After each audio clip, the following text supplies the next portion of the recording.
Sunday வந்தாலே 10 கை இருந்தாலும் பத்தாதுன்னு தான் சொல்லலாம் வீட்டில் இருக்கிற இல்லத்தரசிங்களுக்கு. ஏன்னா காலையில் எழுந்து துணி துவச்சி பாத்திரம் தச்சு வீடு வாசலை சுத்தம் பண்ணி கிச்சனுக்கு போய் டிஃபன் ரெடி பண்ணிவிட்டு குழந்தைங்கள்லாம் வந்து தலை குளிக்க வச்சுட்டு ஸ்கூல் பேக்கு ஷூ இதெல்லாம் துவச்சி காய வச்சுட்டு மதியம் வந்து மீனோ கறியோ வாங்கிட்டு வருவாங்க. அது எல்லாத்தையுமே க்ளீன் பண்ணி செஞ்சு முடிக்கிறதுக்குள்ளே மதியம் ஆகிடும். அதுக்கப்புறம் மதியம் சாப்பிட்டு ரெஸ்ட் எடுக்கலாம்னா எடுக்க முடியாது. ஏன்னா துவச்சி துணி எடுத்து வந்து மடிச்சு வைக்கிறது, காய்கறி வாங்கிட்டு வந்து இந்த மாதிரி வேலை வந்து போயிடும்.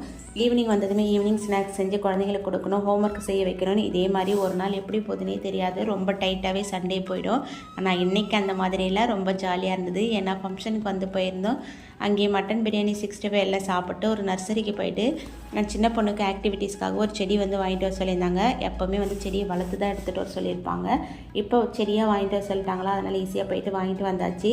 வாங்கிட்டு வந்ததுக்கப்புறம் கிச்சனில் வந்து டைல்ஸ் வந்து ஹஸ்பண்டே ஒட்டியிருந்தாங்க. அதை ஒட்டிட்டு சுத்தமாக க்ளீன் பண்ணி கொடுத்துட்டாங்க.